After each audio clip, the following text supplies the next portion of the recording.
Hello, welcome back and welcome in. My name is Nikki Wheeler. If you're interested in gaming, go subscribe to my other channel and follow my Twitch to see my gaming live. Now, let's start this video. Today, I will be discussing Gabbie Hanna. She started off as a Vine star for the short comedy videos and was later pushed into the YouTube scene when that app got shut down. She got even more fame on this platform because of her insane story times, which were very popular at the time. She's now currently sitting at 5.19 million subscribers.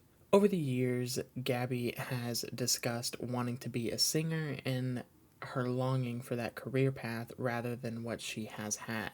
In 2017, she had started releasing her music, firstly being Out Loud. It was a pop ballad that took everyone by surprise. It was kind of decent, but wasn't a favorite by most people because they didn't take her seriously. She had performed the song at VidCon and got major backlash and criticism for not being able to sing live. She powered through that and released more songs like Honestly and Honestly Encore, which was so much better than the first two songs she released because they were more loud and pop rock inspired. I think this genre was more suited towards her vocal capabilities, and it proves as such in her following releases. If you were on the YouTube scene in 2018, you might have heard or seen the memes about her song Monster. The song as a whole isn't bad though. If you see through the memes or the jokes, you can see a decent amount of growth from her first work, but high notes are definitely not for her, or at least at this point in time. The song was about self-reflection and blaming yourself for lost friendships. Overall, it wasn't a bad song, but it wasn't special in the way it was composed, but the music video was very interesting to me. It actually did hold my attention, though if it had a bit of a bigger budget, I'm sure that it would have done 10 times better, for cosmetic purposes, that is. But in 2019, she released an EP titled Two-Way Mirror, a quirky mix of recorded conversations, slick pop, and glitchy productions, all delivered with a dose of heartache. It's 13 songs, though, most of which are to add story of some sorts or act as interludes, because there's only, I think, 6 full-length pieces. Of those 6, though, I liked Broken Girls, Butterflies, and Medicate. Broken Girls introduces the focal X of the EP's backstory. The song is a direct message from Gabbie to her ex. I see it as the guy who's only interested in one-sided relationships, where he gets the other person to open up to him while never opening up about himself. Don't really care about your sweet talk. I only want to hear your dark thoughts, baby. You really like the way I'm fucked up, and all you want to do is come and save me. He's interested in the damsel in distress type girl so he can fix all their problems and consider himself their savior. Again, she went with the pop rock genre for this track, and it checked out for me. It was a booming track that held a strong message, and I actually was surprised she went pop for the next song, Butterflies. The song was actually supposed to be titled This Is Gonna Hurt, but was changed because of lyrical comments and a more fitting title to a pop song. Her fans actually requested this pop song rather than a rock or indie song like she had released prior. The chorus and verse 3 were my favorite parts about this song because it got extremely intense and vigorous. She was roaring, singing, I wish you never came around, new situation with low expectations, you still managed to let me down. And in this song in particular, you can see in some parts where she goes for a bit higher notes that she still struggles a bit, but after working with a vocal coach for a while, you can definitely see her improvement in just 1 year. Next, I wanted to talk about Medicate, the third song I liked from this EP. I think the song was a better buffer than any of the interludes in this record. It was a beautiful build-up song that ended with a fast descent. After each chorus, the song got a little faster, which I loved. I also like the tiny addition of synths or glitches it adds in the post-chorus at the end. It makes it seem more modern in a way that I can't describe. But other than those songs, this EP was kind of eh. There are too many interludes and it didn't even need them pretty much at all. Each song was a distinct sound that you could differentiate pretty easily, and the story didn't need the breaks because it was cohesive as is. Though, genre-wise, it isn't as tenacious because she did throw in a pop song midway through, and Medicate, in my opinion, was technically avant pop. Hanna went on to release another EP titled Bad Karma in 2020.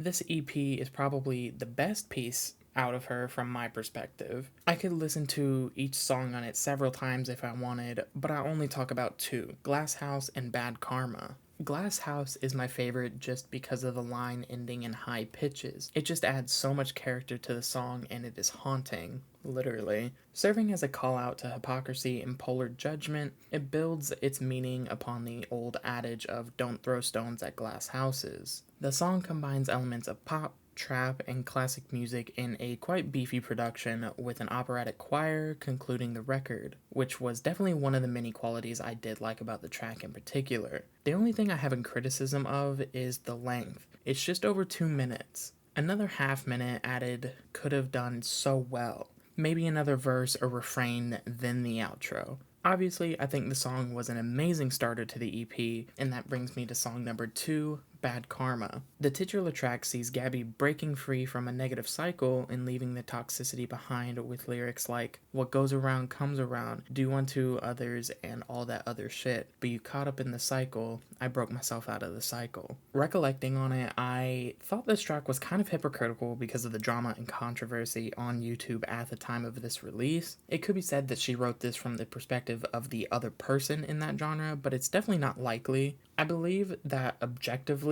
this song is very good, and it keeps that glitchy vibe from Glass House, and is more pop-driven, and has that alt-rock inspiration. I will admit, I do feel bad listening to it because of the drama that went down. And not long after this EP, though, she did release a couple singles that didn't go on her albums, but I wanted to talk about anyways because they're pretty much the only songs by her that I could repeat and not get tired of. And those are Call Me Crazy and Shut Me Up. Call Me Crazy is the first official alternative debut for Gabbie. Due to the drama between the two, Trisha Paytas declined to take the song, leading Gabbie to claim it for herself. The song is based on Trisha's toxic relationship with Jason Nash, who is also a YouTuber. Gabbie took the song and turned it into a nostalgic pop-punk sound, taking inspirations from 2000s artists like Paramore and Pink. She herself has said the overall intent behind the song was being called crazy because you care so much, which definitely tracks for her. The verses in the song are similar to each other and follow a pattern, but the writing is actually good and the way she sings in it makes it much better. Though I did think she was trying a bit hard to be a copycat of those previous inspirations mentioned at a certain point in the song. But on Shut Me Up, you can hear that this is a full Gabbie song. It's about not being silent when there are people trying to silence you. It is aggressive and works so well with the message. Plus, the music video is actually well put together. It is a 1950s theme, obviously portraying the submissive housewife role to become louder and getting the last laugh. The song was originally a 2018 recording that she re-recorded because she wanted it to go into the direction she originally intended to, and that was rock. And I think she nailed it really well for a good introduction to that genre. Then we move into her debut album, Trauma Queen. It has 12 songs including Trouble, Warning Shots, and Rewired, with Trouble definitely being my favorite because the guitar and the backing music just emphasizes the elongated words that I enjoy a lot from her. Throughout the song, one is described as stepping into the role of a villain, oblivious to their destructive influence on other people. I love it as it is, but knowing a Liar was on it before a reworked version for the rock elements that she wanted, I would love to see the before product to see if it was gonna work as a pop song, but lyrically it was 100% made for a more ardent and rock beat. It kind of reminds me when Demi Lovato reworked the song Heart Attack into a rock song. After hearing it in that style, the pop version just doesn't hit the same. She also uses a lot of repetition in the song, which definitely helped the rock feel to me, using the pre-chorus as an example. Since I left without looking, I'm looking, and I'm looking for a good time. Come with me, and I promise, I'll promise you'll see. The other track, Warning Shots, is an empowering electro rock song. The track plays a role in the aftermath of Runaway, as it presents itself as an I told you so moment, which gives a small story build up with these two songs in the album. From what I've noticed, this is like the only story in this album, but I could just be reading it wrong. In its standalone form, Warning Shots is about a partner or a friend who leaves their relationship due to the speaker's bad habit that the speakers first warned them about. I think it's not as good as Trouble, but it still holds strong as a single, but it doesn't have replayability like some other songs Gabbie has released. Just like most of this album, I didn't like it as a whole, but picking it apart was extremely fun to do, considering a lot of the lyrics or the way she sings on the album can be seen as sarcastic and bittersweet. I probably won't listen to this album very much, just the singles. And that moves us into the second album, This Time Next Year, which was released only 5 months after the debut album. This album is like a much worse version of the last one as well. I think it was a bit rushed, and not just timeline wise, because a lot of the songs are old songs that was just re-recorded, just like Trauma Queen. So they had the time, but it just felt like the energy wasn't there like it was in 2020 with the Bad Karma EP. I think the best song off this album was Sorry I'm Late, because I love the happy beat with the censoring the cussing. It's ironic because Gabbie is highly known for her less than nice language. X was also refreshing and surprised me just by the sheer speed that Gabbie had sang, which isn't like extreme, but in the past she is more known for her reasonable or even slow-paced singing. The actual lyrical content is more jokey to me, because for the most part she is just saying, I don't want to talk about your ex. I've also noticed that throughout this album, Gabbie tackles so many different genres, including bubblegum pop, trap, ballads, etc. And it's to the point where it sounds directionless and unclear. IDK is a guitar piece with lyrics based off a poem from her book Adolescence. It's kind of meh, but at only 2 minutes long, this just comes and goes, but I'm not a fan of Gabbie's whisper-like delivery, as it fails to convey much emotion in any way, and that's saying a lot because I normally do like quiet vocals because I'm a fan of people like Billie Eilish and Troye Sivan. Overall, this album is quite hectic, but if you separate it out, you could definitely listen to it easily, but collectively, it's just not the move. Now, this is where I normally would go into the rankings, but I just can't with this one. I don't like the albums enough or enough songs from each to even rank one over the other. Hilariously, most of the music I saved from Gabbie is from the Bad Karma EP or is a single that got scrapped and turned into alt-rock songs.